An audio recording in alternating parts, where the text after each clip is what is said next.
Hey you guys, Kanisha here. Okay, part two. So Saturday I get up at 7 o'clock after we just got into bed at 3:30 and start getting ready for the day for the training, and I go downstairs and I meet Jennifer and Adriana for the first time, and I meet a couple other girls on my team, get down the stairs to the conference room. I'm there handing out bags, getting involved with the goodie bags, and we're getting ready to start the training. So we start the training, and Amber shoots me a text message, and the message is to the gist of, be as real as possible. Tell your real story today.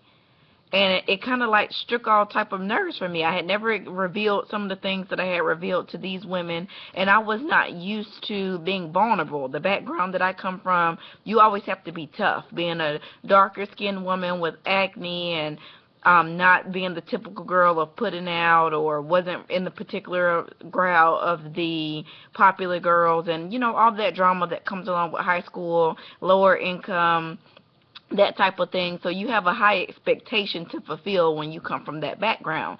So coming from a place of vulnerability or crying or letting them see a weakness, if you're from the type of background that I grew up, you know exactly what I'm talking about. You don't show your sign of weakness.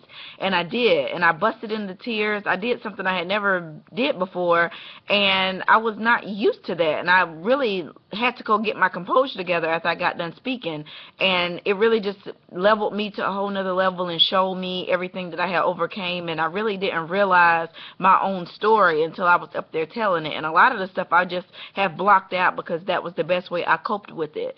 So moral of the story today is, know who you are, know where you come from, deal with it, so it's not like how I had to be overwhelmed with it. Respect your process and what you have to go through, and know that you know in your gut that you are where you're supposed to be, regardless of the choices that you made, regardless of the things that you could have done that you didn't do. It's about waking up, knowing that you can today, and striving today to do it. This year I decided I don't have any more bad days. No matter what happens that goes my way, I decided that I am going to be happy. Happiness is a choice from me, and I'm not going to let anyone else dictate my happiness for me. I did that growing up. I've always been a mommy pleaser. I've always been a people pleaser, a husband pleaser. Everyone else was always before me. I was the one that laughed at jokes because people were talking about me. That was me. That was how I coped with it. And this year I decided I may not control all the bad hair days I had in high school, being the dark one, being the ugly one, having the acne, not being the smartest in the class,